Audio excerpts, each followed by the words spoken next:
Maître Eckhart est, nous avons déjà écouté à Vladimir Lossky, l'apogée de la théologie mystique de l'Église d'Occident. Toutefois, il n'est pas facile de parler de mystique, tant la diversité des phénomènes désignés par ce terme complique toute tentative de définition. Chez Maître Eckhart, la tâche est d'autant plus difficile qu'il n'emploie presque jamais ce mot, et lorsqu'il le fait, c'est uniquement pour désigner la mystica theologia de Denis l'Aréopagite. De plus, si l'on entend par mystique une cognitio Dei experimentalis, c'est-à-dire une forme particulière de connaissance fondée sur l'expérience marquée par des vécus extraordinaires, on ne trouvera chez Eckhart aucun témoignage allant en ce sens. La mystique d'Eckhart se présente plutôt, dès l'origine, sous les traits de scolastique, car, à la différence des générations qui lui succéderont, il ne distingue pas encore entre théologie spéculative et théologie mystique. J'irais même jusqu'à soutenir que pour Eckhart, spéculation et mystique coïncident pleinement dans la lignée de la tradition néoplatonicienne. Il ne s'agit pas, dès lors, selon moi, de subir passivement une expérience mystique que l'on viendrait ensuite soumettre à une élaboration spéculative, comme si l'expérience constituait un simple matériau pour la réflexion. Mais plutôt, la réflexion elle-même devient, sur le chemin vers l'unité, l'expérience de cette unité, en d'autres termes, expérience mystique du fond, dont, en dernière instance, cette expérience ne se distingue plus.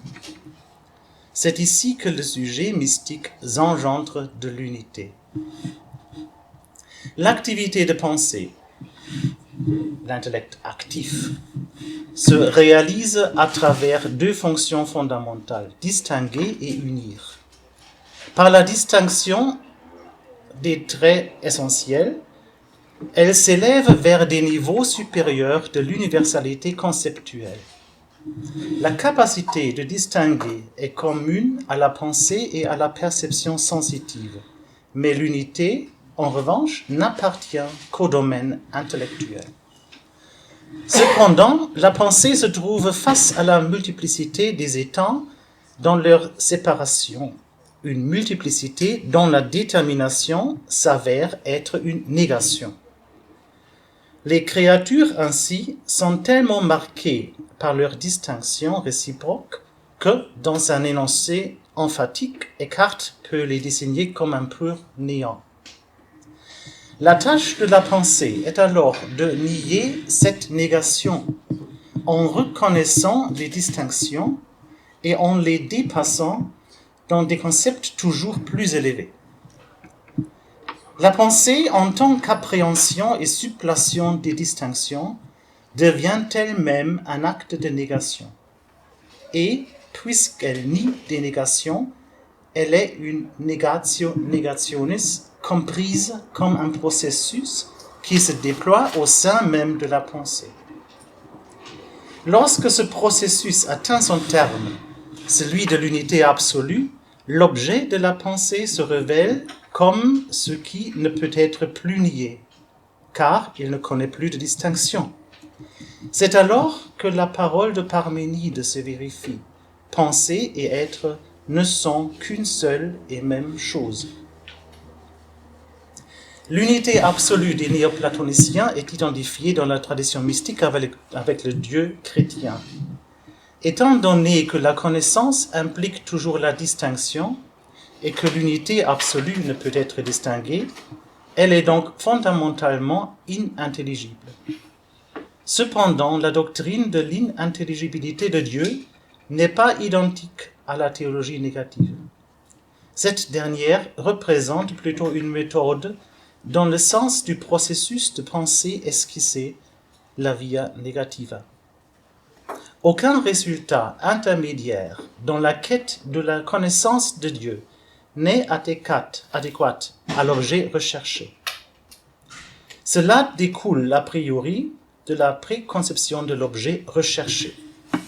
Dans le domaine de la logique, le concept recherché de Dieu correspond à un concept qui ne saisit plus rien car il englobe tout, étant à la fois maximalement vide de contenu et maximalement vaste, c'est-à-dire le minimum intensif et le maximum extensif, une sorte de coincidentia oppositorum.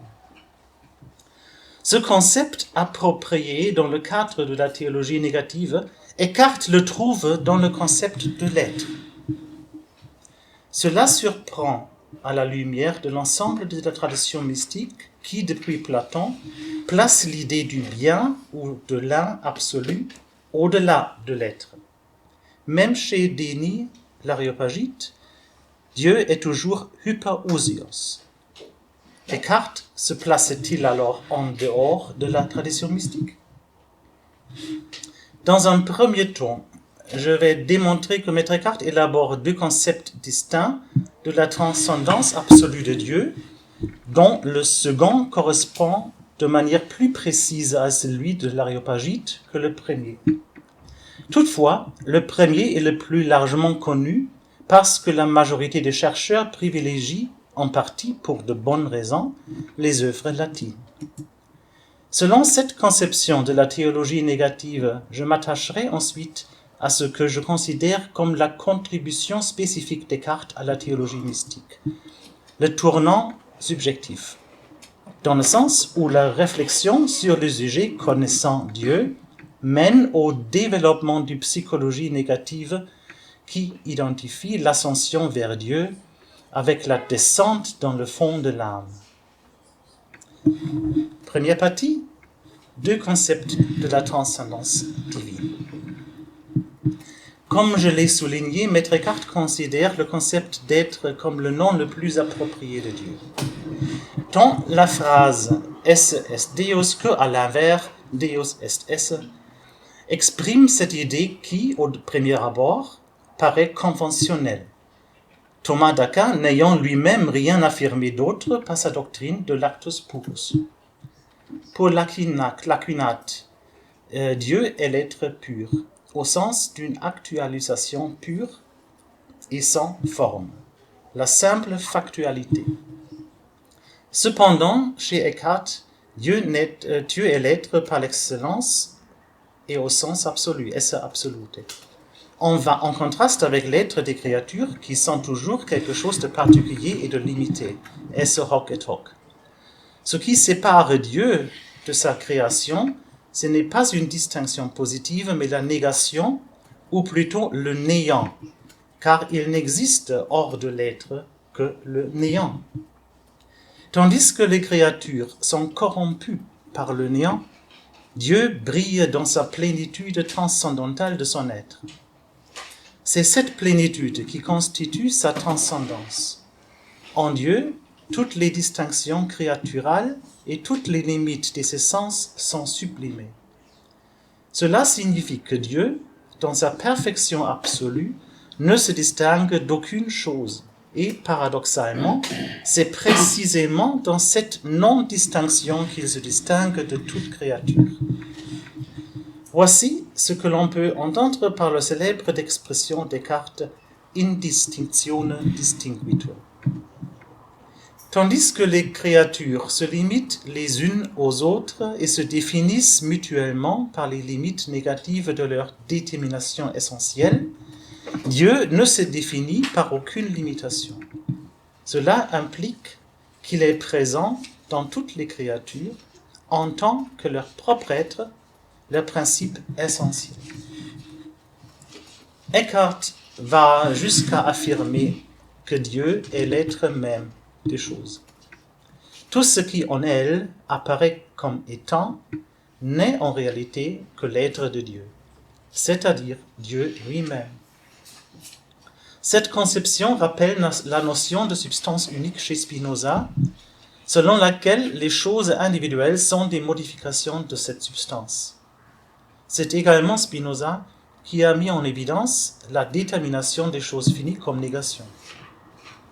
En raison du fait qu'Eckhart, contrairement à Thomas, n'admet pas l'acte d'être. Ils exposent, à l'instar de Spinoza, à l'accusation de panthéisme. Mais puisque le panthéisme, en tant qu'idée incohérente, n'a pour fonction que d'intimider les penseurs non conformistes, Eckhart n'est pas menacé par cette accusation.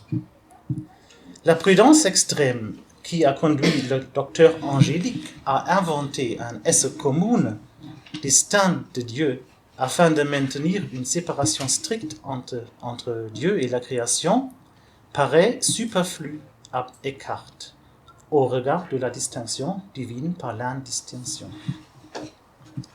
Le concept d'être remplit effectivement les conditions d'un concept pour Dieu recherché dans le cadre de la théologie négative. Il est absolument sans détermination, et donc le terme le plus pauvre du point de vue intentionnel. Mais il est également absolument universel et ainsi le terme le plus riche du point de vue extensionnel. Du moins, si l'on entend par création tout ce qui existe. Eckhart cite certes Denis, qui qualifie Dieu de source des étangs et des non-étangs. Mais il ne le suit pas dans la conclusion logique selon laquelle Dieu ne peut alors être identique à l'être, mais doit se trouver au-dessus de l'être. Parmi les non-étangs, Denis inclut la prima materia et les privations, qui n'ont pas d'être formel. Toutefois, ces non-étangs sont seulement relatifs et non absolus. En effet, même la matière a été créée par Dieu, et la nature des démons même est bonne, comme Eckhart le soutient en accord avec Denis. Il est donc possible qu'Eckhart a caché une correction de la tradition dionysienne dans sa ontothéologie négative. Les observations précédentes s'appliquent à la majeure partie de l'opus tripartitum de Maître Eckhart. Il existe néanmoins des passages isolés où Dieu est situé au-delà de l'être, compris alors comme unité et intellect. Le texte le plus célèbre en ce sens est sans doute la première question parisienne, avec sa thèse énigmatique de Deus est intellectus et intelligere et non ens vel esse. Cette idée unique dans l'œuvre latine, Descartes ne trouve sa véritable clarification que dans ses sermons allemands, où il distingue, comme il est bien connu, la déité suressentielle en tant qu'unité absolue au Dieu trinitaire créateur. De même que l'intelligere est situé au-delà de l'esse dans la première question parisienne, la déité silencieuse réside au-delà des trois personnes divines. Il semble ainsi que l'héritage dionysien des Descartes n'est pleinement mûri que dans ses sermons allemands. Une présentation de la théologie négative de Descartes qui ne prendrait pas en compte la distinction entre Dieu et déité ne saurait résister à l'épreuve des textes. Elle serait également incapable de saisir ce qui fait l'originalité de la mystique eckartienne, fondée sur l'identité du fond de Dieu et du fond de l'âme. Ce fond commun constitue aussi la racine de la psychologie spirituelle caractéristique de Descartes, qui se développe parallèlement à sa théologie négative et que je propose d'appeler psychologie négative. Et c'est la deuxième partie. De même que dans l'ascension vers Dieu, toutes les créatures sont abandonnées afin d'atteindre finalement l'origine incréée, innommable et inconnaissable. De même, l'homme, dans sa recherche de Dieu, doit renoncer à tout ce qui est créé en lui-même.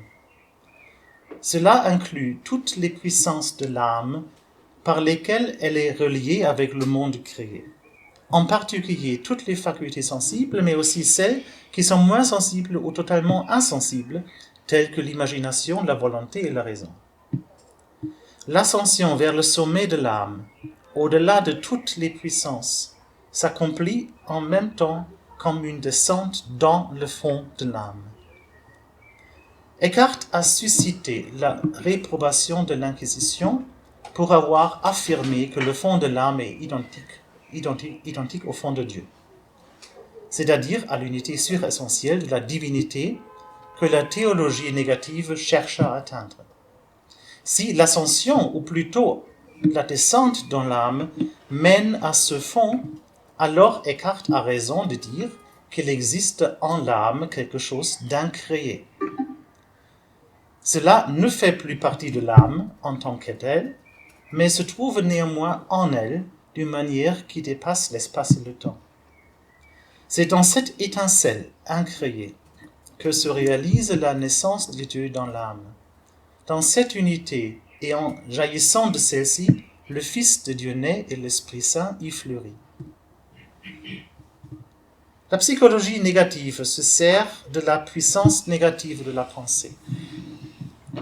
Eckhart désigne ce processus par le terme abscheiden, se détacher, qu'il entend comme l'unification de l'âme d'abord avec elle-même, puis finalement avec son fond divin. Cependant, ce n'est pas un simple acte de connaissance, mais une transformation qui englobe l'ensemble de l'être humain.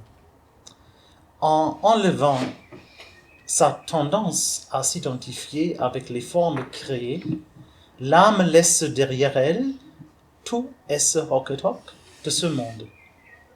Selon une ancienne règle de correspondance, le statut ontologique de l'objet de connaissance correspond à la faculté qui le connaît. Ainsi, l'ascension s'accomplit inévitablement en parallèle dans l'objet et dans le sujet. Bien que ce principe soit connu depuis Platon, Eckhart est le premier à accorder toute son attention à la dimension subjective. À nous, hommes modernes, il semble peut-être que le concept de mystique n'entre en jeu véritablement que lorsque le sujet se trouve au centre. Mais la mystique ancienne, tout comme la métaphysique ancienne, était entièrement dédiée à l'objectivité. Eckhart semble bien avoir été conscient de ce tournant subjectif.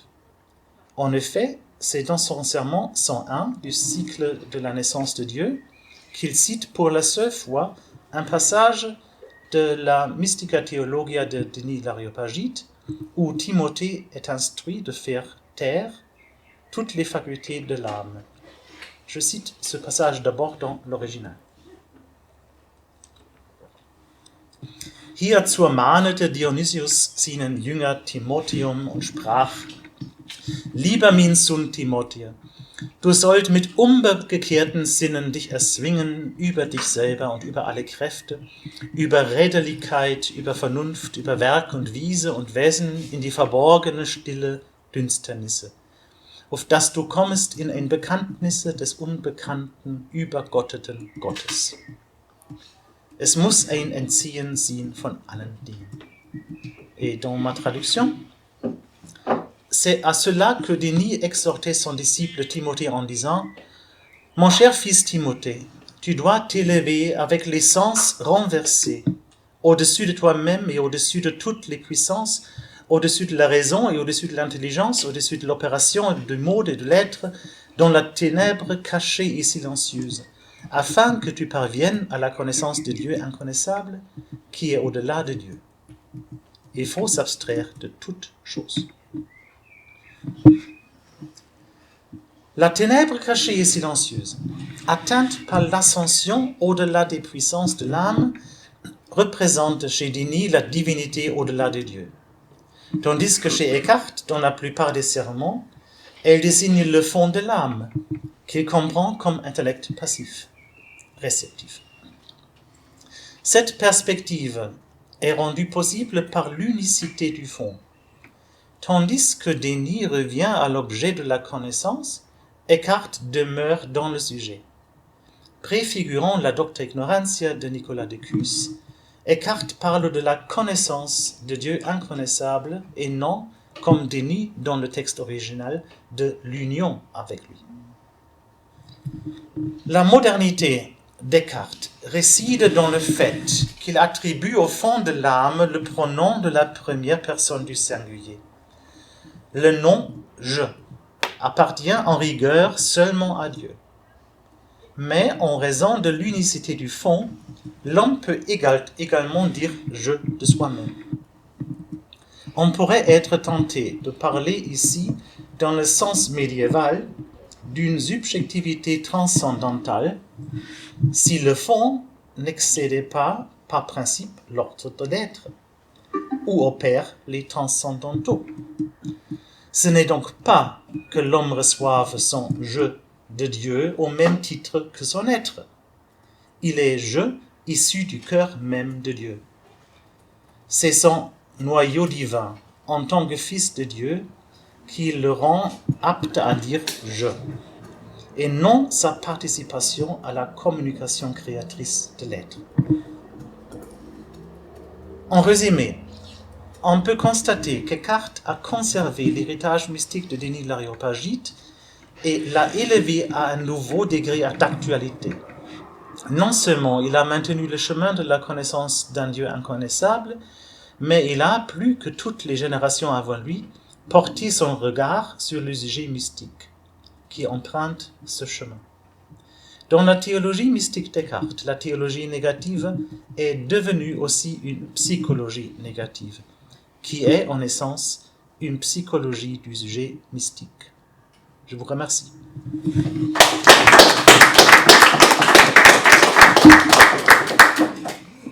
Merci à vous.